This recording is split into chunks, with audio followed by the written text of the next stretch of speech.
everybody, it's Sunday the 23rd of April in 2023.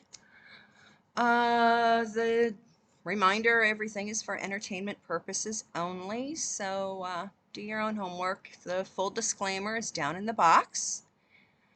So if you want to reach me, there's the email, and I've got my Venmo information also. One other thing, I've noticed numbers dropping again, so please take the time to hit subscribe and click the bell so you don't miss out on anything. I know you hear that from everybody, but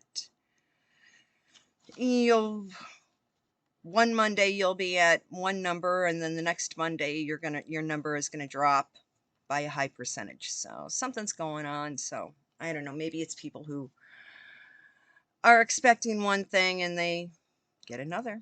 So appearances aren't always what you expect them to be. But yeah, everything's entertainment only, so make of it what you will. Yeah, I was live yesterday, and I'm just going to do a brief rundown of some of the things I talked about yesterday and elaborate on a few others. And yeah, it's people are still going bonkers about Twitter is now asking the verified people to start paying $8 a month. And so it's funny. You would think these people that are making millions a year on their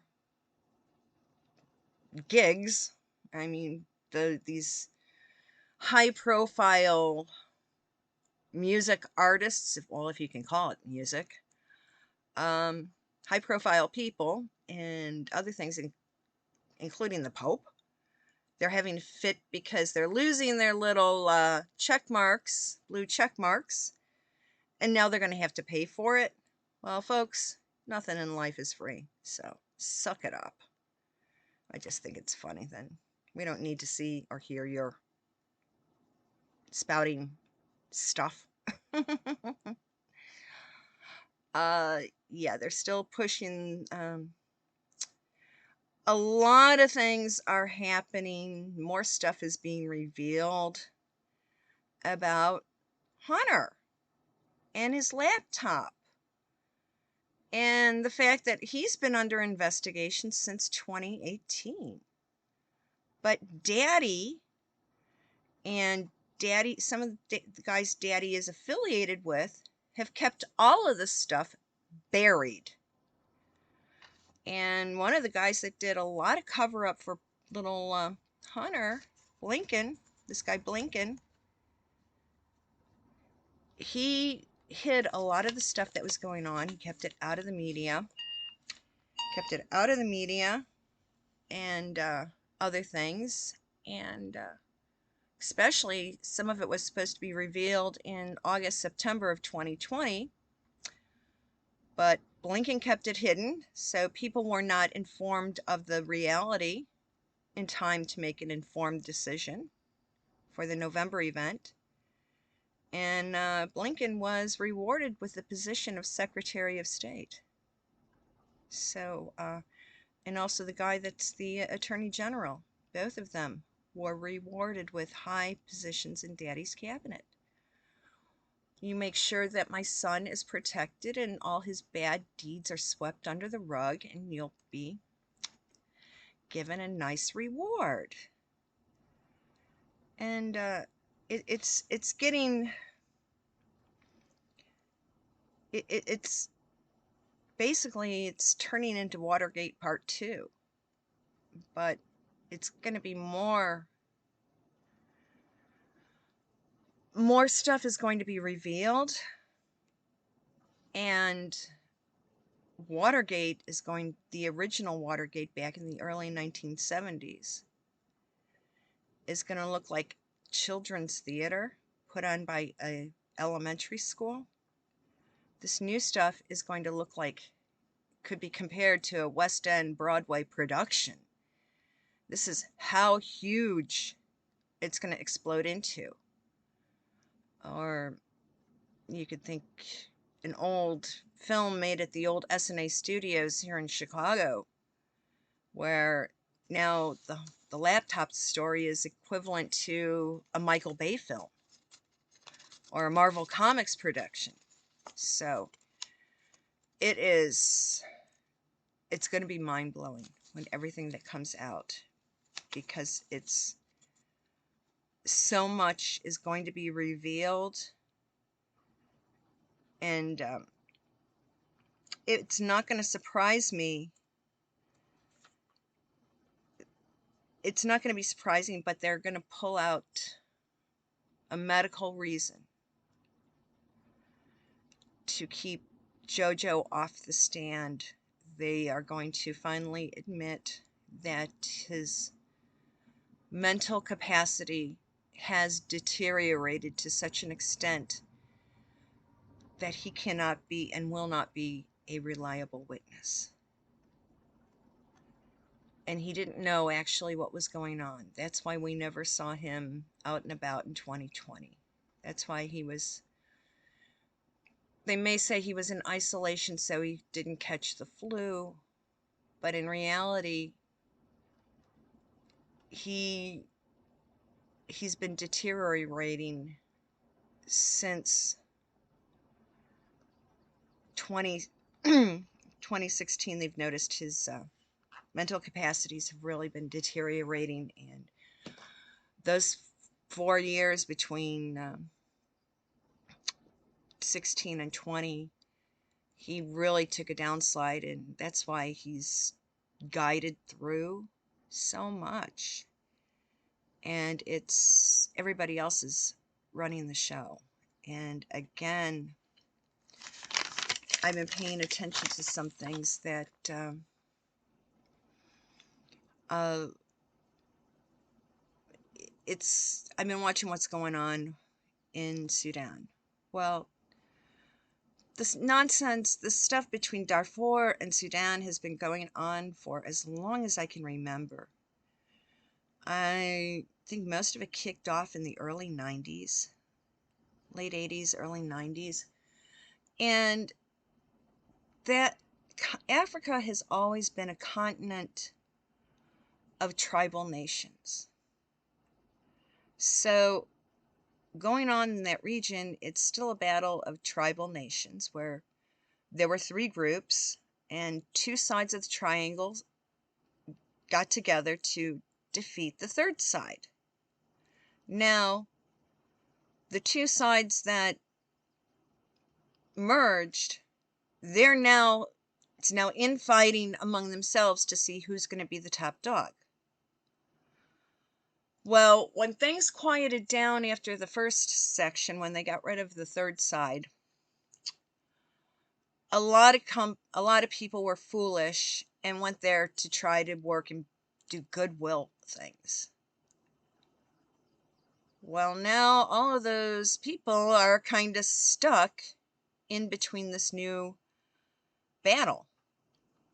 And as usual, well, one thing I did notice, if you look at it on the map, Sudan is right across the Red Sea from Saudi Arabia. Saudi immediately sent over a few battleships and got out all the Saudi nationals. And even people of other countries were able to get on the Saudi battleships, and they were taken to Jeddah. And it's kind of funny because, yeah, I used to live there. And when they were showing the sites of where they were docking, I'm like, hey, I was there once upon a time. But everybody who was being rescued out of Sudan on the Saudi battleships, as they disembarked in Jeddah, everybody was handed flowers, which is meaning you're safe now. And women were coming down the gangplank. Yes, they were dressed modestly, but they didn't have to have their hair covered.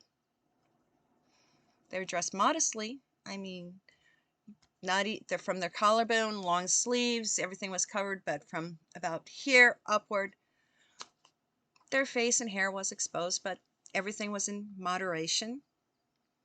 Very, very little makeup, but they were warmly greeted, and the women were not harassed.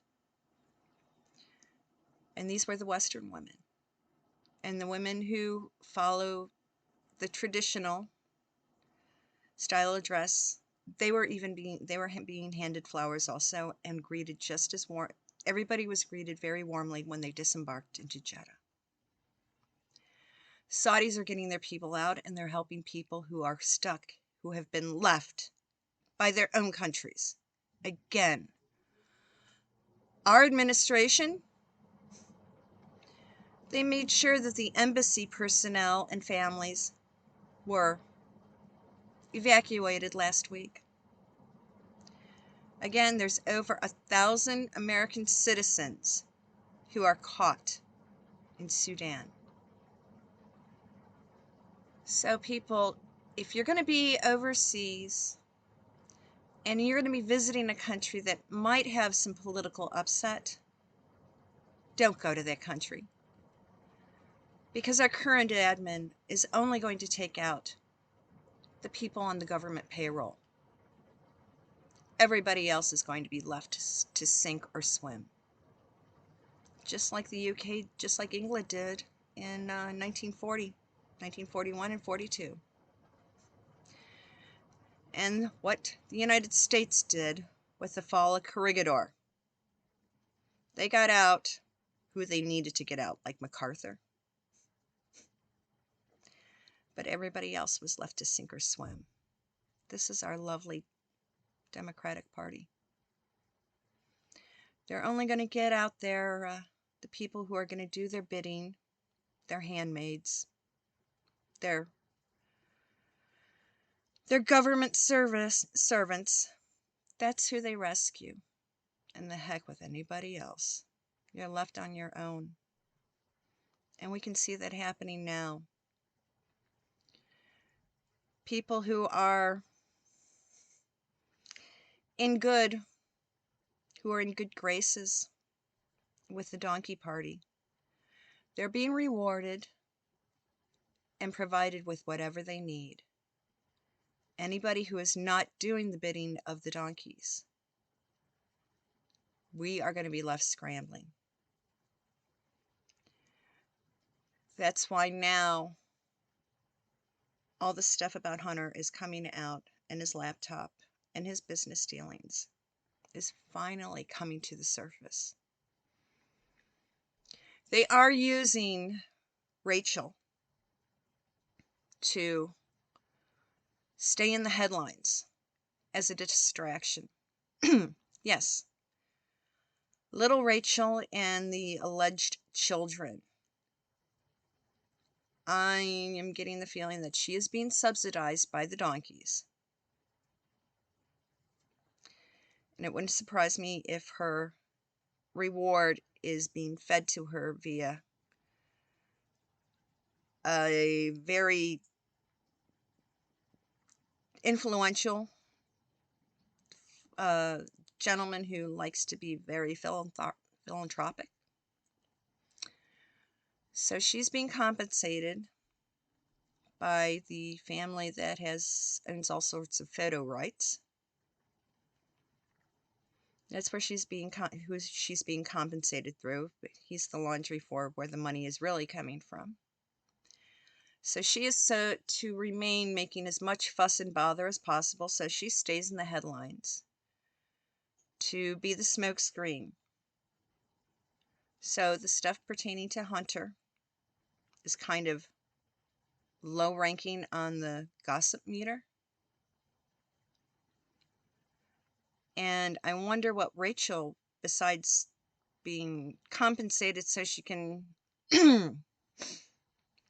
cover the electric bill, I wonder what else she will be compensated with, because you know that she is going to be causing some more stuff, because they are going to want to, the next couple of weeks, more and more about, I'm going to call this Watergate Part 2. She's going to try and cause more and more headlines, so Laptop Gate, Computer Gate is dropped down on the newsfeed. That's what I'm getting. And if anybody who is able to see this over in on the continent of Africa, if you can, if you see any more nationals from, get on any ship you can to get the heck out. Don't wait for America to save your ass. They've already pulled out who they are willing to pull out. Ethiopia, Egypt. Do what you got to do to get the heck out of there. And especially I saw a story about a white female who went over with her child to be a teacher.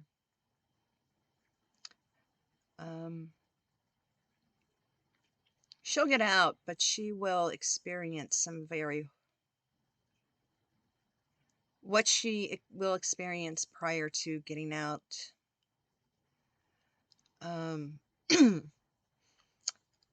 will be about equal to what white women had to experience from the Japanese during the 1940s. It's not going to be pretty. And she'll need a lot of psychological help and physical help afterwards. And that's going to go for nearly every other Caucasian female trying to get out of Sudan. Gather together and start getting your get out. It may be a late morning, but there is time to still save yourself. Head for the coast, and don't go west. North, south, and east. Those are your escape routes. Egypt will take care of you. Ethiopia will take care of you. And there are private crafts who are going up and down the Sudan coastline looking for people who are trying to get out, get into the Red Sea in dinghies. There are people in their yachts looking for nationals of other countries, citizens of other countries. They're there to go out and pick you up. Yes, a lot of these Saudi businessmen have gorgeous yachts that are docked out off of Jeddah, in Jeddah. And they are out going up and down the coastline. So are the Egyptian businessmen with their yachts. They have their crews out there.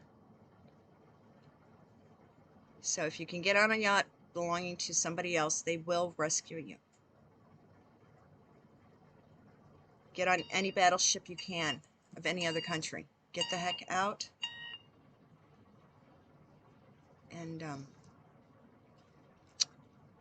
Sudan is going to be another turf war, like what happened in Bosnia, Herzegovina. It's like a next. Khartoum is the next Sarajevo. I hope people can understand that. But it's Sunday. I've got things to do. I don't want to tie up everybody's day. I know this will go up in the afternoon like always. So have a good one the rest of the afternoon, evening. And the next video will go up on the 25th, which is Tuesday. Bye-bye.